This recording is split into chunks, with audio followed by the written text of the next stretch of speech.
नादान दोस्त। मुंशी प्रेमचंद की कहानी। केशव के घर में कार्निस के ऊपर एक चिड़िया ने अंडे दिए थे। केशव और उसकी बहन श्यामा दोनों बड़े ध्यान से चिड़िया को वहाँ आते जाते देखा करते। सवेरे दोनों आंखें मलते कार्निस के सामने पहुँच जाते और चिड़ा या चिड़िया दोनों को वहाँ बैठा पाते। उनको देखने में दोनों बच्चों को न मालूम क्या मज़ा मिलता। दूध और जलेबी की सुध भी न रहती थी। दोनों के दिल में तरह तरह के सवाल उठते। अंडे कितने बड़े होंगे, किस रंग के होंगे, कितने होंगे, क्या खाते होंगे, उनमें से बच्चे किस तरह निकल आएंगे, बच्चों के पर कैसे निकलेंगे, घोंसला कैसा है। लेकिन इन बातों का जवाब देने वाला कोई नहीं। न अम्मा को घर के काम धंधों से फुर्सत थी, न बाबूजी को पढ़ने लिखने से। दोनों बच्चे आपस ही में सवाल जवाब करके अपने दिल को तसल्ली दे दिया करते थे। श्यामा कहती, क्यों भैया, बच्चे निकल कर फुर्र से उड़ जाएंगे। केशव विद्वानों जैसे गर्व से कहता, नहीं रे पगली, पहले पर निकलेंगे, बगैर परों के बेचारे कैसे उड़ेंगे। श्यामा बच्चों को क्या खिलाएगी बेचारी। केशव इस पेचीदा सवाल का जवाब कुछ न दे सकता था। इस तरह 3-4 दिन गुजर गए। दोनों बच्चों की जिज्ञासा दिन दिन बढ़ती जाती थी। अंडों को देखने के लिए वे अधीर हो उठते थे। उन्होंने अनुमान लगाया कि अब जरूर बच्चे निकल आए होंगे। बच्चों के चारे का सवाल अब उनके सामने आ खड़ा हुआ। चिड़िया बेचारी इतना दाना कहाँ पाएगी कि सारे बच्चों का पेट भरे। गरीब बच्चे भूख के मारे चूक चूक करके मर जाएंगे। इस मुसीबत का अंदाजा करके दोनों घबरा उठे। दोनों ने फैसला किया कि कार्निस पर थोड़ा सा दाना रख दिया जाए। श्यामा खुश होकर बोली, तब तो चिड़ियों को चारे के लिए कहीं उड़कर न जाना पड़ेगा ना केशव। नहीं, तब क्यों जाएंगी श्यामा। क्यों भैया, बच्चों को धूप न लगती होगी। केशव का ध्यान इस तकलीफ की तरफ न गया था। बोला, जरूर तकलीफ हो रही होगी, बेचारे प्यास के मारे तड़पते होंगे। ऊपर छाया भी तो कोई नहीं। आखिर यही फैसला हुआ कि घोंसले के ऊपर कपड़े की छत बना देनी चाहिए। पानी की प्याली और थोड़े से चावल रख देने का प्रस्ताव भी स्वीकृत हो गया। दोनों बच्चे बड़े चाव से काम करने लगे। श्यामा माँ की आग बचाकर मटके से चावल निकाल लाई। केशव ने पत्थर की प्याली का तेल चुप्पे से जमीन पे गिरा दिया और उसे खूब साफ करके उसमें पानी भरा। अब चांदनी के लिए कपड़ा कहाँ से आए। फिर ऊपर बगैर छड़ियों के कपड़ा ठहरेगा कैसे और छड़ियाँ खड़ी होगी कैसे। केशव बड़ी देर तक इसी उधेड़-बुन में रहा। आखिरकार उसने यह मुश्किल भी हल कर दी। श्यामा से बोला, जाकर कूड़ा फेंकने वाली टोकरी उठा लाओ। अम्मा जी को मत दिखाना। श्यामा, वह तो बीच से फटी हुई है, उसमें से धूप न जाएगी। केशव ने झुझला कर कहा, तू टोकरी तो ला, मैं उसका सुराख बंद करने की कोई हिकमत निकालूंगा। श्यामा दौड़कर टोकरी उठा लाई। केशव ने उसके सुराख में थोड़ा सा कागज ठूस दिया और तब टोकरी को एक टहनी से टिका कर बोला, देख, ऐसे ही घोंसले पर उसकी आड़ कर दूंगा, तब कैसे धूप जाएगी। श्यामा ने दिल में सोचा, भैया कितने चालाक हैं। गर्मी के दिन थे, बाबूजी दफ्तर गए हुए थे। अम्मा दोनों बच्चों को कमरे में सुलाकर खुद सो गई थी, लेकिन बच्चों की आंखों में आज नींद कहाँ। अम्मा जी को बहलाने के लिए दोनों दम रोके आंखें बंद किए मौके का इंतजार कर रहे थे। ज्यों ही मालूम हुआ कि अम्मा जी अच्छी तरह से सो गई, दोनों चुप्पे से उठे और बहुत धीरे से दरवाजे की सिटकनी खोलकर बाहर निकल आए। अंडों की हिफाजत की तैयारियां होने लगी। केशव कमरे से एक स्टूल उठा लाया, लेकिन जब उससे काम न चला तो नहाने की चौकी लाकर स्टूल के नीचे रखी और डरते डरते स्टूल पर चढ़ा। श्यामा दोनों हाथों से स्टूल पकड़े हुए थी। स्टूल चारों टांगें बराबर न होने के कारण जिस तरफ ज़्यादा दबाव पाता था जरा सा हिल जाता था। उस वक्त केशव को कितनी तकलीफ उठानी पड़ती थी यह उसी का दिल जानता था। दोनों हाथों से कार्निश पकड़ लेता और श्यामा को दबी आवाज़ से डांटता, अच्छी तरह पकड़ वरना उतर कर बहुत मारूंगा। मगर बेचारी श्यामा का दिल तो ऊपर कार्निश पर था। बार बार उसका ध्यान उधर चला जाता और हाथ ढीले पड़ जाते। केशव ने ज्यों ही कार्निश पर हाथ रखा दोनों चिड़ियाँ उड़ गई।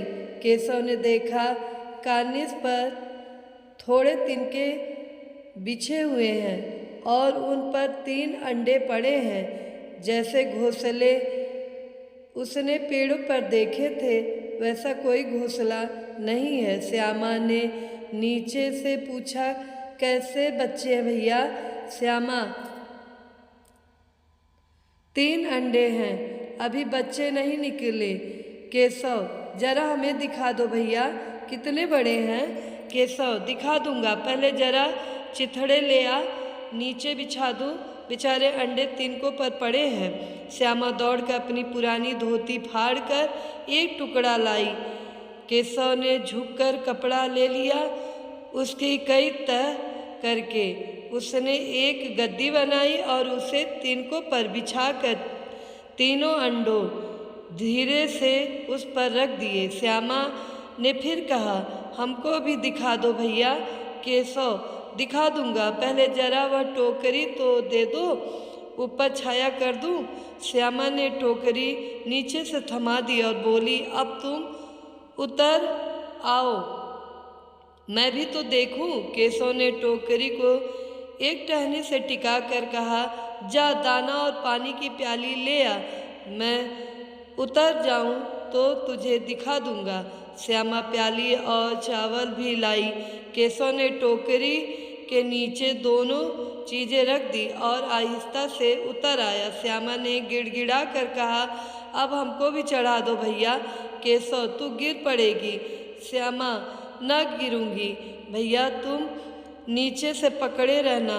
केशव, ना भैया, कहीं तू गिरा पड़ी तो अम्मा जी मेरी चटनी ही कर डालेंगी, कहेंगी तूने ही चढ़ाया था, क्या करेगी देखकर। अब अंडे बड़े आराम से हैं, जब बच्चे निकलेंगे तो उनको पालेंगे। दोनों चिड़िया बार बार कार्निश पर आती थीं और बगैर बैठे ही उड़ जाती थी। केशव ने सोचा, हम लोगों के डर से नहीं बैठती। स्टूल उठाकर कमरे में रख आया, चौकी जहाँ की थी वहाँ रख दी। श्यामा ने आंखों में आंसू भरकर कहा, तुमने मुझे नहीं दिखाया, मैं अम्मा जी से कह दूंगी।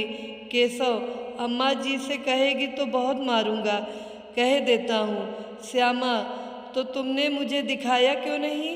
केशव, और गिर पड़ती तो 4 सरना हो जाते। श्यामा, हो जाते, देख लेना, मैं कह दूंगी। इतने में कोठरी का दरवाज़ा खुला और माँ ने धूप से आंखों को बचाते हुए कहा, तुम दोनों बाहर कब निकल आए? मैंने कहा ना था कि दोपहर को ना निकलना। किसने किवाड़ खोला? किवाड़ केशव ने खोला था, लेकिन श्यामा ने माँ से यह बात नहीं कही। उसे डर लगा कि भैया पिट जाएंगे। केशव दिल में काँप रहा था कि कहीं श्यामा कह न दे अंडे न दिखाए थे।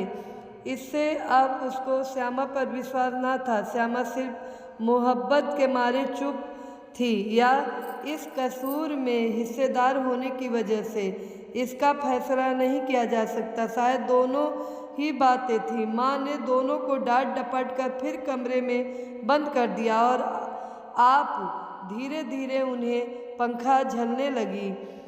अभी सिर्फ 2 बजे थे। बाहर तेज लू चल रही थी। अब दोनों बच्चों को नींद आ गई थी।